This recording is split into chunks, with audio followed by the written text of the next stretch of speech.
parole d'un flux et reflux, donc elle est dans la salle, j'espère. Arnaud.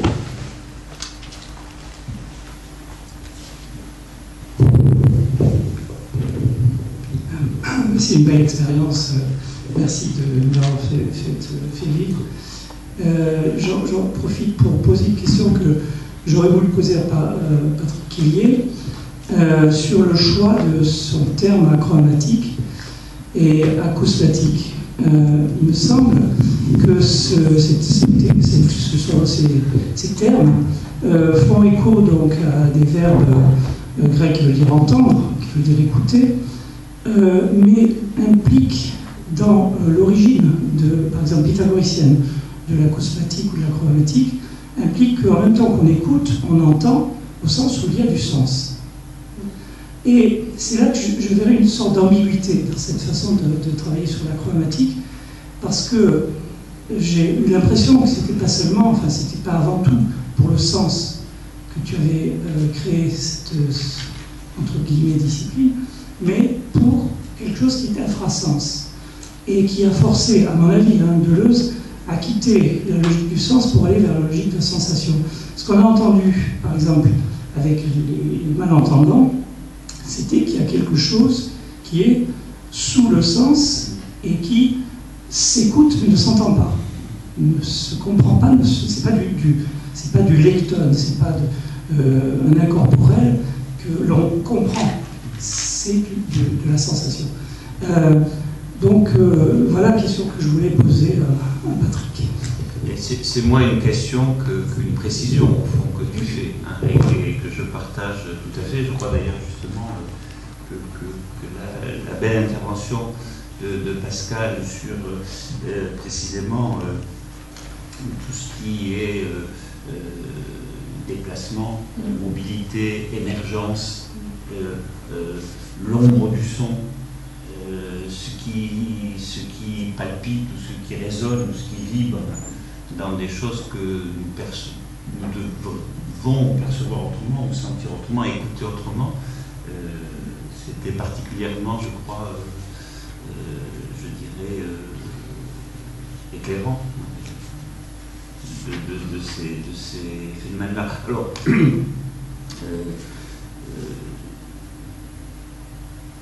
je parlais de remotiver le spectre sémantique d'achromatique et d'acousmatique, précisément parce qu'il y a d'autres couches sous ce qui est de l'ordre purement, je dirais, sémantique ou sémiotique. Et ce que tu disais à l'instant, de passer la logique du sens à la logique de la sensation, c'est un effet, je crois aussi, très exemplaire. Pascal. Oui, moi ce que je voulais dire, c'est que moi ce qui m'interroge, c'est toujours ce que je ne sais pas. Hein, donc c'est pas forcément. Il faut savoir des choses pour savoir qu'on ne sait pas. Nécessairement, il faut quand même avancer. Plus on avance, et parfois plus on découvre à quel point il est possible de créer les conditions pour faire émerger effectivement ce qu'on ne connaît pas encore. Et je dois dire que cette position de l'expérimentation, de l'expérimentateur, non pas au sens expérimenter pour expérimenter, mais vraiment au sens trouver du sens au fait qu'exister, c'est entrer en relation aussi bien avec des situations, des objets, des personnes, des différences, et que à cela, nous ne pouvons pas être dans la répétition. On ne peut pas vivre et répéter. Ce sont deux choses qui sont contradictoires. Donc c'est pas qu'on invente forcément quelque chose qui est plus inouï et plus formidable que ce que d'autres humains ont inventé ailleurs sur Terre ou à d'autres époques. C'est pas qu'on soit meilleur, c'est que ça me semble être une exigence de vie, quoi, esthétique aussi, de se porter vers ce qu'on veut comprendre, faire, découvrir et partager. Hein. Voilà. Et je trouve que l'expérience du corps que soulève le point, comme je l'ai décrit, ou aussi alors là pour le coup la civilisation dans laquelle nous trouvons actuellement, ce déferlement sensoriel et incorporel justement du mélange et de la grand basculement dans lequel on est projeté et questionne, c'est-à-dire qu'il ne sait pas que cette technologie soit une raison en elle-même, c'est que qu'est-ce qu'on fait avec, qu'est-ce qu'on se dit, quelle est la part d'appropriation et de production inventive. On ne va pas rester béat devant uniquement le consumérisme engendré par la génération technique. Et on s'aperçoit qu'il y a vraiment beaucoup d'angles qui sont comme ça sur le chemin et qui demandent à être mis en action, quoi, je dirais. Oui, ça rejoint un peu ce que disait Anna sur le peintre qui produit des rencontres.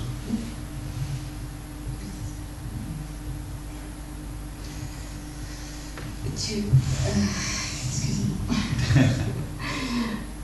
Tu disais, Non, mais c'était moins une question que le fait qu'il y avait une sorte de continuum de pensée, au fond, aussi, entre cette recherche de choses qu'on ne sait pas, qui sont dessous, qui sont à côté, qui sont dedans, qui appellent une manière de jouer sur les différences et d'éviter des répétitions statiques, pures et simples, ce flux rousseauiste dont on parlait tout à l'heure. Ils font cette respiration dansante, permise par le vide, et qui transforme le peintre en producteur de rencontres, si j'ai bien compris comme propos. Oui, c'est ça. Et je pense que le mieux, c'est que chacun parle sa langue. Oui, oui. On se comprend, mais je pense qu'il vaut mieux que tu répondes dans ta langue. Não, sim, a ideia do pintor como fazedor de encontros, esse que produz ou fabrica a partir do vazio, cria o vazio para abrir o espaço e o tempo, aí ele é capaz de criar esse contínuo, vamos chamar de contínuo, ou fluxo, de onde sai a diferença, e esse ele faz com a mão e faz com a orelha, mas faz com esses encontros, fazem-se num espaço e num tempo que não usam as coordenadas, são outras as coordenadas, já não são o alto, o baixo, o frente e o trás. Toda a questão está em como, e é a coisa mais difícil, como é que sai uma forma dessas não coordenadas, dessa diferença que já não existe nas coordenadas.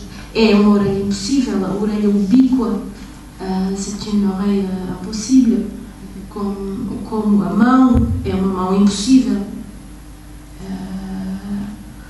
O corpo é um corpo impossível.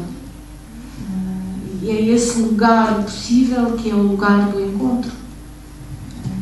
Impossible, enfin, dans la façon de Lausienne de le proposer, c'est forcément quelque chose à faire. Oui. C'est pas privatif. Non. C'est la façon de penser et de mettre en jeu, en fait, toutes les conditions pour rendre ces forces expressives, en fait, pour passer à l'expression. comme je pense qu'aujourd'hui on a abordé plusieurs fois comme ça la question des couples et des oppositions. Oui. Moi peut-être parce que là je me situe vraiment dans, je dirais, l'expérimentable, je me situe forcément à l'endroit où il y a couplage. Je ne peux pas être dans l'endroit où deux pôles vont se poser la question est-ce qu'ils sont compatibles ou incompatibles, est-ce qu'on est dans le chaos ou est-ce qu'on est dans le fini, est-ce qu'on est dans l'incorporel ou est-ce qu'on est dans l'actuel, est-ce qu'on est dans le virtuel ou dans l'actuel. Pour moi, il n'y a que l'endroit où les deux choses vont travailler ensemble, où les pôles vont travailler ensemble pour créer les conditions quand même d'une expression. C'est ça qui est visé. Il n'y a que l'expression qui, je crois, est en jeu. Et que si des pôles ne travaillent pas ensemble, si des tendances n'ont rien à faire ensemble, c'est qu'il n'y a pas de point de rencontre, c'est qu'il n'y a pas de nécessité, c'est qu'il n'y a pas, voilà. Il n'y a que là où, en fait, il y a une tension suffisante pour que des choses se déterminent, pour qu'elles passent à la pointe, comme dirait Larson. C'est un lieu de devenir. Oui. C'est pourquoi j'ai pas bien compris, en fait, peut-être. Je sais que lorsqu'on. Dès qu'on est dans l'expérimentation, on est confronté à toutes les illusions, évidemment, des outils. On peut se dire qu'un outil est génial, formidable. Tous les outils sont géniaux, de toute façon, puisqu'ils permettent quelque chose. Mais par contre, qu'ils répondent ou qu'ils puissent, par inadvertance, servir à quelque chose qui les entraîne plus loin qu'eux-mêmes, que leur fonctionnalité, disons, là on passe dans cette espèce de croisement, d'entrecroisement entre la production machinique, disons, c'est-à-dire le machinisme de la machine, et puis le machinique de l'existence, voilà, du contexte pour lequel on a une préférence pour qu'une chose existe ou non, par exemple. Alors, une question dans la salle. Eu queria parabenizar a Ana Godin pela belíssima intervenção, pelo texto. Eu fiquei muito afetada, delizianamente falando, pelas suas palavras. Eu queria um pouquinho saber como você vê essa questão desse corpo que você falou, né, tão profundamente, intensamente, esse corpo em devir, né, esse corpo que vem do vazio e tudo mais, se relacionando hoje com esse corpo na cena contemporânea que tende a uma certa desumanização, muitas vezes, né, no diálogo com a ciência, com a tecnologia, que perde muito o afeto, né? Então eu queria um pouquinho saber como você vê essa questão, se é uma questão também política, né, até que ponto a ética e a estética caminham juntas nessa questão da escolha do artista para a arte no corpo, né? Porque eu acho que hoje o corpo pode tudo na cena, né? Já quebramos todos os tabus. Mas a verdade é que arte no corpo me parece hoje, para mim, pelo menos, uma questão que eu fico bastante preocupada enquanto artista e professora também no campo das artes cênicas. Bom, não é uma questão, são muitas questões, mas o que é que eu posso dizer? Sim,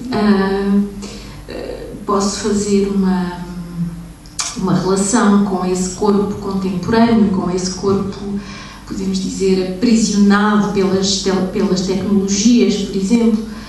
Esse podíamos lhe chamar um corpo esvaziado de sentido, inerte. Quando nós ficamos ligados a todos estes aparelhos que estivemos ligados aqui esta tarde e que temos agora que estar ligados e conectados, esses aparelhos, na verdade, fazem um corpo contrário, diferente no sentido do esvaziamento sem sentido, de que precisamente eu não falei, mas é esse corpo que fica numa espécie de como botão de stand-by.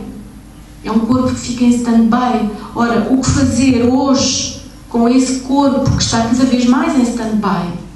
Estamos ligados a fios. O que é que acontece hoje se nos cortarem os fios? O que é que fica desse corpo? Ora, há um outro vazio, que não é esse vazio que aparece e preenche os corpos. E aí há uma distinção a fazer entre esse vazio esvaziado,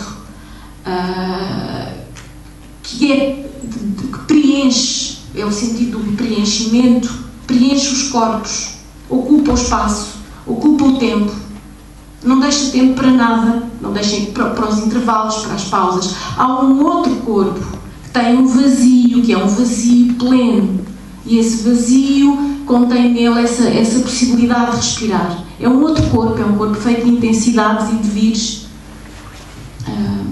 Podia ir mais longe. É um corpo da arte. Ça pourrait faire un beau mot de la fin, ça, non? Voilà. Hein? Enfin, sauf s'il y a d'autres questions. Oui, alors. Je ne sais pas si vous m'entendez. J'étais très reconnaissant pour les 2 présentations qui ont été faites et pour le travail qu'elles nous offrent, et je trouve qu'elles sont tout à fait précieuses, et vraiment je vous en remercie, et très différentes l'une de l'autre, et cependant se rejoignant sur, me semble-t-il, des problèmes de recherche qui probablement sont de la même famille.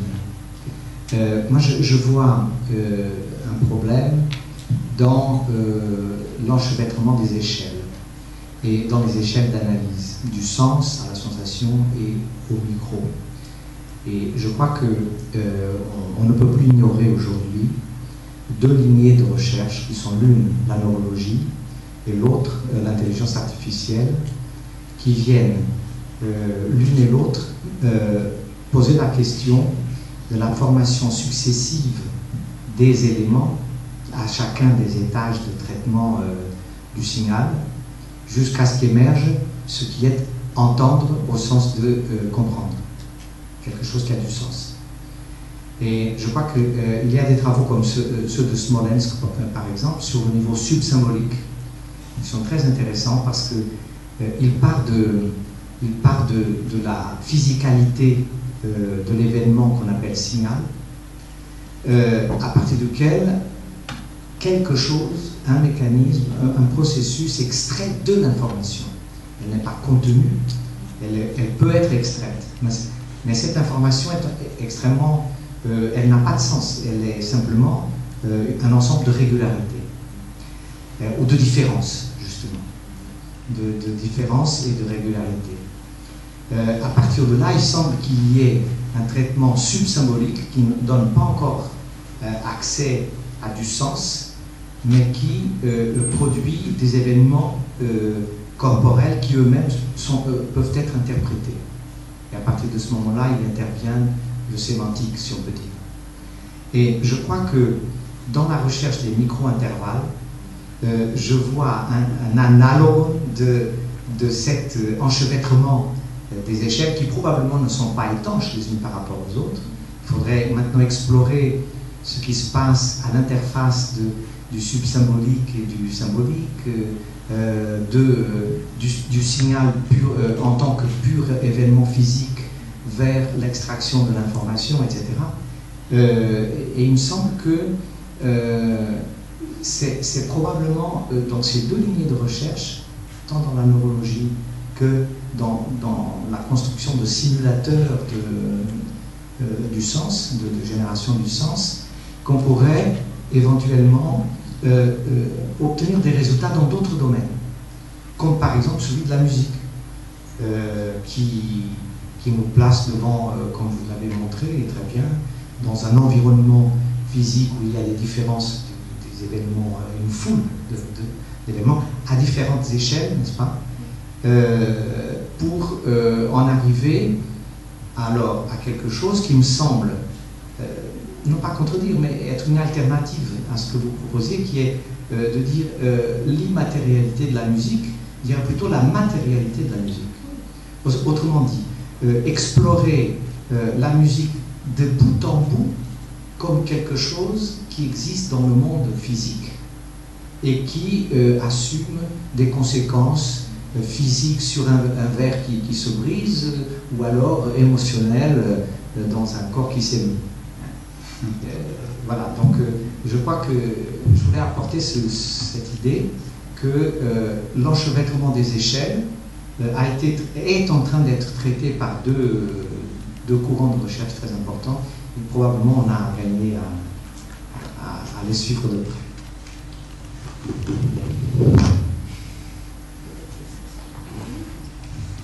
Bon, alors cet enchevêtrement des échelles n'est pas contradictoire avec ce qu'on appelle les variations scalaires, c'est-à-dire les grands écarts. Donc c'est à moi de faire le grand écart conclusif qui ne l'est pas conclusif. Hein. Je suppose que les conversations vont aller bon train parce qu'il y a eu beaucoup de matière depuis le début de cette première séance et c'est l'occasion donc de remercier à nouveau et les organisateurs et la clé de voûte qui s'appelle José Gilles pour cette séance que je trouve extrêmement stimulante. Je vous remercie de tous côtés. Alors, Ana vai terminar. Só uma palavra para amanhã. Os nossos trabalhos amanhã começam às 14 horas e começamos com uma performance do José Rodrigues dos Santos com o Amilcar Vasques Dias e seguir-se-á uma mesa redonda moderada pelo Bernardo Pinto de Almeida com Jorge Martins, Jorge Mulder, Pedro Calapés e o Rui Horta. Portanto, continuamos estas questões amanhã. Obrigado pela vossa presença. Ah oui, donc, on me demande de le dire en français. Donc demain, c'est bien ce qui est écrit là. Hein? Oui. Voilà.